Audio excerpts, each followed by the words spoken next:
Hello दोस्तों, कैसे हो आप सब लोग। आई होप आप सब लोग अच्छे होंगे। आज है 24 फरवरी 2024 और जो लोग मेरे चैनल पर नए हैं मैं उनको यह बता दूं कि अभी तक मुझे 6.5 मंथ्स हो चुके हैं इन्वेस्ट करते हुए और मेरा गोल है म्यूचुअल फंड से फर्स्ट 1 करोड़ कमाने का। मैं इस चैनल पर अपने म्यूचुअल फंड पोर्टफोलियो के डेली अपडेट शेयर करता हूं, तो चैनल को अभी तक आपने सब्सक्राइब नहीं किया है तो तुरंत सब्सक्राइब कर लें। तो चलिए आज देखते हैं मेरे पोर्टफोलियो का क्या रिटर्न है। तो दोस्तों, मैंने अभी तक 5,25,424 रुपये इन्वेस्ट किया है, जिसकी करंट वैल्यू है 5,95,743 रुपये और जो टोटल प्रॉफिट मेरा है 70,319 रुपये, जो कि 13.38% हुआ रिटर्न। आज एक दिन का जो चेंज है 3,394 रुपये मेरे प्रॉफिट में और ज़्यादा बढ़ गए हैं आज के दिन। तो दोस्तों, काफ़ी लोगों के कमेंट्स आए थे कि मेरे पोर्टफोलियो में कौन कौन से म्यूचुअल फंड हैं और कितने का एसआईपी करता हूं फंड वाइज। तो मैं दिखाता हूं, मेरे म्यूचुअल फंड पोर्टफोलियो में 6 फंड हैं, आप देख सकते हैं स्क्रीन पर। सबसे पहला फंड है, अभी दिखाता हूँ। सबसे पहला फंड है कॉन्ट स्मॉल कैप फंड, जो कि अभी उसकी करंट मैंने इन्वेस्ट किया है 1,29,743 रुपये, आप स्क्रीन पर देख सकते हैं, जिसकी करंट वैल्यू है 1,60,642 रुपये। इसमें मैं एसआईपी करता हूँ वीकली 4,500 रुपये की। अगला फंड है कोटक स्मॉल कैप फंड, इसमें भी मैंने 1,39,743 रुपये इन्वेस्ट किया है और रिटर्न है 1,39,885 रुपये। इसमें भी मैं वीकली 4,500 की एसआईपी करता हूँ। अगला फंड है HDFC mid cap opportunities direct fund growth, तो इसमें मैंने 1,03,745 रुपये इन्वेस्ट किए हैं, जो कि अभी उसकी करंट वैल्यू है 1,19,093 रुपये। इसमें वीकली मैं 3,500 रुपये इन्वेस्ट करता हूँ। अगला है Nippon India small cap fund. इसमें दोस्तों मैं मंथली, अभी मैंने कुछ ही समय से इन्वेस्ट करना स्टार्ट किया है, जो कि मैं मंथली करता हूँ 28,000 रुपये मंथली लगभग। कभी करता हूँ कभी नहीं करता हूँ। तो बट इसको मैं अभी वीकली इन्वेस्ट करना स्टार्ट करूँगा, 7,000 रुपये वीकली इन्वेस्ट करना इस फंड में। तो अभी तक मैंने 98,995 रुपये इन्वेस्ट किए हैं, जिसकी करंट वैल्यू है 1,04,125 रुपये। अगला फंड है Navi Nifty mid cap index fund, जिसमें कि मैंने 51,748 रुपये इन्वेस्ट किए हैं, जिसकी करंट वैल्यू है 60,130 रुपये। इसमें मैं 1,500 रुपये एवरी वीक इन्वेस्ट करता हूँ। दूसरा है Kotak emerging equity fund direct growth. इस फंड में मैं दोस्तों मंथली इन्वेस्ट करता हूँ। इसमें मैं मंथली 3,500 रुपये इन्वेस्ट करता हूँ, बट मैंने अभी 1 ही 2 महीने पहले से स्टार्ट किया है, कभी करता हूँ कभी नहीं करता इन्वेस्ट। तो इसको भी मैं वीकली लाऊंगा, 700-800 रुपये वीकली इन्वेस्ट करूँगा इसमें इंस्टेड ऑफ मंथली। तो दोस्तों आप देख सकते हैं, अभी की जो मैं एसआईपी करता हूँ वो मैं अभी बता रहा हूँ। पहले मैंने कम से स्टार्ट किया, तो फिर धीरे धीरे मैंने बढ़ाई एसआईपी। तो अभी इस टाइम यही एसआईपी चल रही जो मैंने अभी बताई है आपको स्क्रीन पर। जब मैं वीकली स्टार्ट करूंगा एसआईपी इन दोनों नए फंड के, निपॉन की और कोटक इमर्जिंग की, तो मैं वीकली भी बता दूंगा कितने की एसआईपी करता हूँ। जहाँ तक मैं 7,000 वीकली निपॉन में करूँगा और कोटक इमर्जिंग में 700-800 रुपये वीकली करूँगा। तो भाई लोग, मुझे पिछले कुछ वीडियोस पे काफ़ी अच्छे कमेंट्स आए हैं। इन कमेंट्स के रिप्लाई को मिस मत करना, आपको बहुत कुछ सीखने को मिलेगा। तो सबसे पहले देखते हैं, जिन लोगों ने पोर्टफोलियो रिव्यू करने के लिए बोला था उनके पोर्टफोलियो देखते हैं। तो सबसे पहला जो पोर्टफोलियो है विवेक जी का है, इन्होंने रिव्यू करने के लिए बोला था। जय हिंद सर। इन्होंने कई सारे म्यूचुअल फंड्स मेंशन किए हैं। पहला SBI स्मॉल कैप फंड 1,500, ये बहुत अच्छा है फंड, आप कंटिन्यू रखिए। SBI long term equity fund 1,500 ELSS, ये आप शायद टैक्स सेविंग पर्पज से करते होंगे, ये भी अच्छा है, करते रहिए। HDFC मिड कैप फंड, ये भी ठीक है आपका। पराग पारिक फ्लैक्सी कैप फंड, ये भी अच्छा फंड है, ये भी कंटिन्यू रख सकते हैं आप। ICICI prudential transportation and logistic fund, इसमें थोड़ा मुझे डाउट है, ये मेरे व्यूज़ हैं विवेक जी। ये सेक्टर स्पेसिफिक हो गया है या थीम स्पेसिफिक हो गया, तो इसको आप चेंज करके किसी में मिड कैप में इन्वेस्ट कर सकते हैं, मिड कैप या स्मॉल कैप में। जैसा कि मैं देख सकता हूँ आप 10 से 15 साल होल्ड करने के लिए रेडी हैं, तो मिड कैप भी अच्छा रहेगा आपके लिए। उसके अलावा आपने लिखा सर मेरा पहला टारगेट 1 करोड़ आपकी तरह है और इनको मैं अगले 10 से 15 साल होल्ड कर सकता हूँ। सर अभी मैं 2 फंड और लेना चाहता हूँ, एक स्मॉल कैप और दूसरा रिसोर्स एंड एनर्जी फंड, दोनों को SIP 2,000 रुपये शुरू करना चाहता हूँ। कृपया करके ये बताएं कि मेरा पोर्टफोलियो ओवरलैप ना हो जाए, किसी फंड को चेंज करना चाहिए या ठीक है ये। तो इस पे मैं विवेक जी बोलूँगा कि आप 2 फंड्स और लेना चाहते हैं, तो इसमें आप स्मॉल कैप और मिड कैप कोई भी 2 फंड ले लीजिए। जैसा कि आप कॉन्ट स्मॉल कैप ले सकते हैं, मिड कैप में HDFC आप ले ही रहे हैं, तो उसी में और थोड़ा SIP बढ़ा दीजिए। और तो इसमें आपने एक पॉइंट मेंशन किया ओवरलैप का। ओवरलैप के लिए मैं आपको एक लिंक अभी इस वीडियो में दे दूंगा, वीडियो में आप कमेंट में देख सकते हैं, लिंक दे दूंगा, वहाँ पे आप जाके अपना दोनों फंड डाल के आप चेक कर सकते हैं कि कहाँ पे ओवरलैप हो रहा, कितना ओवरलैप हो रहा, और वो आप डिसाइड कर सकते हैं कि इतना ओवरलैपिंग सही है या नहीं। मेरे हिसाब से कुछ ओवरलैपिंग अगर हो रही है तो अच्छा है, कोई दिक्कत नहीं, क्योंकि दोनों फंड्स को लगता है वो जो ओवरलैपिंग कंपनीज़ हैं वो अच्छी हैं, वहाँ पे वो लोग इन्वेस्ट करना चाहते हैं। तो इससे क्या होता है, अपना जो हम लोग जैसे 2 रुपये डालते हैं, 1-1 रुपये 2 फंड्स में, तो दोनों का कुछ परसेंटेज उन्हीं स्पेसिफिक कंपनीज में ज़्यादा जाता है, तो अपना रिटर्न भी उतना ज़्यादा मिलेगा। मेरे हिसाब से ये है, बट आपके भी डिफरेंट हो सकते हैं। अगला कमेंट है राहुल सांगवान जी का, जिन्होंने लिखा है सर मेरा नेम राहुल है, आर्मी में हूँ, मैंने 17,000 की SIP की है। तो इन्होंने कुछ फंड्स मेंशन कर रखे हैं, HDFC डिफेंस फंड और हाँ, एक विवेक जी, मैं एक चीज़ बोलना भूल गया आप लोगों को। दूसरा, आप जो रिसोर्स एनर्जी फंड लेना चाहते हैं तो इसमें आप किसी सेक्टर स्पेसिफिक में मत लगाओ। मेरे हिसाब से सेक्टर स्पेसिफिक मत लगाओ, आप कैप स्पेसिफिक लगाओ। Large cap, mid cap, small cap और फ्लेक्सी कैप, इस तरीके के फंड में लगाओ तो ज़्यादा बेटर रहेगा। मल्टी एसेट में भी लगा सकते हैं, बट स्पेसिफिक फील्ड में अगर आप जाएंगे, अगर वो फील्ड 5-6 साल तक नहीं चली तो आपका कोई रिटर्न उसमें जनरेट होता दिखाई नहीं देगा। इसका टाइम होता है, कभी कभी वो फील्ड जैसे आईटी स्पेसिफिक जो हुआ तो आईटी की अगर कंपनियां चल गई तो आईटी में अच्छा रिटर्न मिलेगा। अदरवाइज़ वो 10 साल तक नहीं चली तो 10 साल तक आपका रिटर्न बहुत कम मिलेगा। तो इसीलिए मैं अवॉइड करूँगा सेक्टर स्पेसिफिक। तो राहुल जी का आप देखते हैं, राहुल जी ने लिखा है 5,000 HDFC defence fund. Rahul ji, मैं नहीं सजेस्ट करूँगा आप ये सेक्टर स्पेसिफिक लें, मतलब डिफेंस या किसी ट्रांसपोर्ट या आईटी स्पेसिफिक।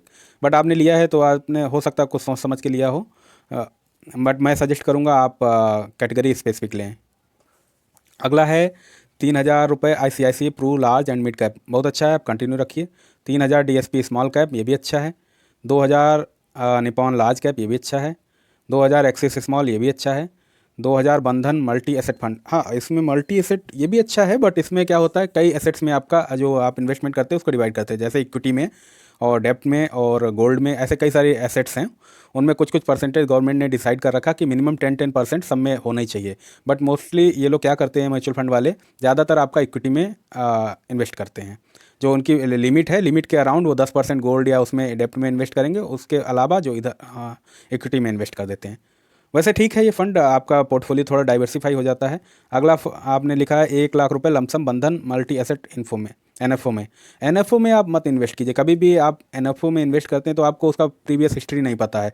ऐसा तो है नहीं वो फंड क्लोज एंडेड है तो आप आगे इन्वेस्ट नहीं कर पाओगे। आप हमेशा ऐसे में इन्वेस्ट करो जिसका AUM 2,000 करोड़ से ज़्यादा हो। ये सबके लिए है, जब भी इन्वेस्ट करो तो हमेशा AUM देखो उसका कंपनी का, और उसके अलावा आप उसकी प्रीवियस हिस्ट्री चेक कर सकते हैं। कई सारी वेबसाइट्स हैं, ग्रो ऐप, जीरोधा, सब जगह आप चेक कर सकते हैं प्रीवियस हिस्ट्री क्या है, कितना रिटर्न दिया है उसने लास्ट 10 सालों में, 15 सालों में। ऐसा चेक करके ही आप इन्वेस्ट करो।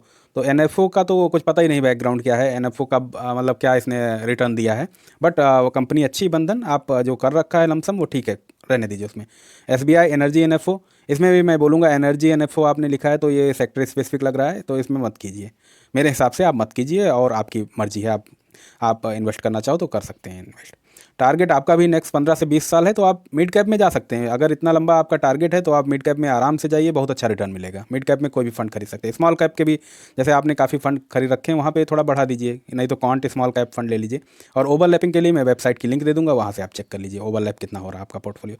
अगला है सुधांशु जी का पोर्टफोलियो, सर रिव्यू कर दीजिए। पराग पारिक फ्लैक्सी कैप, बहुत अच्छा फंड है। कॉन्ट फ्लैक्सी, ये भी अच्छा है, बट कॉन्ट फ्लैक्सी क्या है, थोड़ा एज़ कम्पेयर टू पराग पारिक थोड़ा रिस्की है।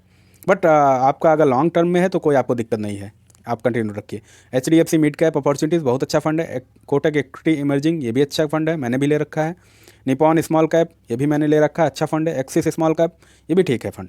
तो अभी चेंज करने की आपको कोई ज़रूरत नहीं। अगर लॉन्ग टर्म में है तो आप तीनों कैप्स में इक्वली डिस्ट्रीब्यूट करके आप कर सकते हैं। रिटर्न जैसा भी आपको रिस्क लेना है उस हिसाब से आप इन्वेस्ट कर सकते हैं। कुछ इंडेक्स फंड ले लीजिए, वो आपका जो लार्ज कैप के अराउंड ही रिटर्न दे देते हैं, तो इस हिसाब से करिए। और इसके अलावा मैं ये बता देना चाहता हूँ, ये मेरे व्यूज़ हैं आपके पोर्टफोलियोज़ पर। आप इन्हें किसी एक्सपर्ट के व्यूज़ ना मानिए, आप यही मानिए कि ये पर्सनल व्यूज़ हैं मेरे। और किसी भी इन्वेस्टमेंट करने से पहले अपने फाइनेंशियल एडवाइज़र या आपका जो म्यूचुअल फंड एडवाइज़र है उससे राय ज़रूर ले लें। इस वीडियोज़ को देख के कोई आप इन्वेस्टमेंट ना करें। तो पहला कमेंट है MK फैक्ट जी का, मंथली SIP कितना है आपका। तो MK फैक्ट मैंने एक वीडियो में मेंशन कर दिया, मेरी SIP कितनी है, आप वीडियो प्लीज़ देखिए, उसमें आपको आंसर मिल जाएगा। अगला कमेंट है नईमा जी का, क्या आप हाई रिस्क में इन्वेस्ट किए हो। नहीं, बिल्कुल नहीं, मैंने इन्वेस्ट किया हाई रिस्क में। मेरा पोर्टफोलियो जो आप देखेंगे वो मिड कैप और स्मॉल कैप में है, और उसमें भी मिड कैप का ज़्यादा एलोकेशन है, स्मॉल कैप का दूसरे नंबर पर, तीसरा नंबर पर लार्ज कैप का है। तो हाँ, as compare to large cap मेरा थोड़ा रिस्की इन्वेस्टमेंट है, बट इतना भी रिस्की नहीं है, आप देख सकते हैं मेरे म्यूचुअल फंड एलोकेशन में।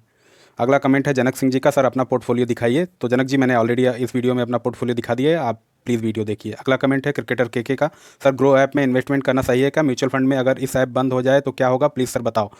Love from West Bengal, thank you cricketer KK for your comment. And आप ग्रो ऐप से इन्वेस्टमेंट करते हो, अगर ऐप बंद हो जाए तो भी कोई दिक्कत नहीं, आप म्यूचुअल फंड की वेबसाइट पे जाके आप अपना रिडीम कर सकते हैं पैसा, या इन्वेस्ट कर सकते हैं डायरेक्ट। कोई भी ऐप से करो, कोई भी मतलब उससे दिक्कत नहीं है। आप आपके पास बस अपना pan card number, mobile registered mobile number होना चाहिए, तो आप म्यूचुअल फंड की वेबसाइट से रिडीम कर सकते हैं। अगला कमेंट, सेम कमेंट आपने दूसरे वीडियो पे भी किया है, ऑलरेडी मैंने रिप्लाई कर दिया, प्लीज़ वीडियो में देखिए क्या रिप्लाई किया है। अगला कमेंट है दीपक साहू जी का, सर आप मंथली कितना इन्वेस्ट कर रहे हो? तो दीपक साहू जी, मैंने वीडियो में ऑलरेडी रिप्लाई किया है इसका, आप प्लीज़ वीडियो देखिए इस वाले वीडियो को। अगला कमेंट है मनीष कुमार जी का, भाई मैं 1000 से एसआईपी स्टार्ट करना चाहता हूँ नेक्स्ट मंथ से, प्लीज़ आप कोई अच्छा सा फंड बताइए जिसमें इन्वेस्टमेंट करूँ अगले 20 सालों के लिए, प्लीज़ भाई बताइएगा ज़रूर। तो मनीष जी, इसमें आपने 2 वीडियोस पे कमेंट सेम कमेंट किया है, और इसका आपको रमन जी ने रिप्लाई भी किया है, पराग पारिक बेस्ट। तो हाँ, रमन जी ने अच्छा रिप्लाई किया है, एक तरीके से अपनी एक कम्युनिटी बनती जा रही है जहाँ पे एक दूसरे की सब लोग हेल्प कर रहे हैं। तो पराग पारिक बहुत अच्छा फंड है, इसमें सभी कैप्स, स्मॉल लार्ज मीडियम सभी कैप्स इंक्लूड कर लेता है। उसके अलावा कुछ यूट्यूब, गूगल, फेसबुक ऐसी कंपनियों में भी इन्वेस्टमेंट कर रखा है, तो आप ये भी देख सकते हैं। उसके अलावा आप मिड कैप या स्मॉल कैप की कंपनीज फंड्स को देख सकते हैं, जैसे कि कॉन्ट, Nippon, small cap, HDFC mid cap, इन सबको भी देख सकते हैं, क्योंकि आपका जो इन्वेस्टमेंट पीरियड है वो लॉन्ग टर्म 20 सालों के लिए है, तो कोई रिस्क नहीं है वहाँ पे। हमेशा आप AUM सब म्यूचुअल फंड पोर्टफोलियो का देखें, अगर 2000 करोड़ रुपए से ऊपर है तो आप इन्वेस्टमेंट करने के लिए ठीक है वो म्यूचुअल फंड। उसके अलावा प्रीवियस जो रिटर्न रहे हों उसके लॉन्ग टर्म में 7 से 15 साल के बीच में, तो वो भी देखिए, उसके अकॉर्डिंग आप अपना डिसीजन लीजिए। अगला कमेंट है मनीष कुमार जी का, भाई आप कौन सा फंड में इन्वेस्ट किए हुए हो? तो मनीष जी, मैंने इस वीडियो में अपने सारे म्यूचुअल फंड्स दिखा दिए हैं, आप प्लीज़ वीडियो देखिए, वहाँ पे आपको आंसर मिल जाएगा। अगला कमेंट है मिक्कू जी का, एसआईपी स्विच करना है, उस एसआईपी को दूसरे फंड में डालना है, वो फंड ऑनगोइंग है, तो कोई दिक्कत तो नहीं होगा? बिल्कुल दिक्कत नहीं होगा। अगर आपने मैंडेट सेट नहीं किया है पैसे कटने के लिए तो कोई दिक्कत नहीं होगा। अगर मैंडेट सेट किया है तो आप प्लीज़ उसको कैंसिल कर दें, तभी दूसरे में एसआईपी स्टार्ट करें, अदरवाइज़ दोनों जगह आपकी एसआईपी जाने लगेगी। अगला कमेंट है सुरेश कात्रे जी का, बहुत ही सुंदर वीडियो सर, हमें भी एक्सपीरियंस मिल रहा। Thank you Suresh Katre ji, thank you for your support. अगला कमेंट है ईशान शर्मा जी का, सर आप हर एक स्टॉक में मंथली कितना पे कर रहे हो? मैं ईशान जी पहले ये बता दूं कि मैं स्टॉक में इन्वेस्ट नहीं कर रहा हूं, मैं म्यूचुअल फंड में इन्वेस्टमेंट कर रहा हूं, और उसकी मैंने एसआईपी डिटेल्स आज की वीडियो में सारी बता दी हैं, आप प्लीज़ वीडियो देखिए। अगला कमेंट है RKFC जी का, 1 करोड़ कब बनेगा मुझे बस बता दीजिए अभी कमेंट बॉक्स में। तो इनको एक भाई ने total fitness and food research ने रिप्लाई कर दिया, 25 साल में 1 करोड़ प्लस मिनिमम 5000 रखना। तो थैंक यू थैंक यू, आप लोगों ने रिप्लाई किया, ऐसे ही कम्युनिटी अपनी हम लोग बनाते रहेंगे, बड़ी कम्युनिटी बनाएंगे इसकी। तो भाई RKCF मैं अभी तो नहीं बता सकता हूँ कितने दिन में बन जाएगा एग्जैक्टली, बट मैं ट्राई करूँगा 6 से 7 साल में ये 1 करोड़ बन जाएगा, और जैसा जैसा मैं इस टाइम इन्वेस्टमेंट अपना कर रहा हूँ उस हिसाब से मुझे लगता है 6 से 7 साल में मेरा 1 करोड़ बन जाएगा। तब मैं दिखाऊंगा, तो उससे आप लोग सारे लोग मोटिवेट हो सकते हैं मेरी 0 से 1 करोड़ तक की जर्नी देख के। अगला कमेंट नहीं है। तो आप लोग मेरे वीडियोस पर काफ़ी सपोर्ट और प्यार दिखा रहे हैं, ऐसे ही अपना चैनल पर सपोर्ट बनाए रखिए। तो आज के लिए इतना ही। तो चैनल को अगर सब्सक्राइब नहीं किया है तो तुरंत सब्सक्राइब कर लें, लाइक करें, शेयर करें। Thank you, bye bye.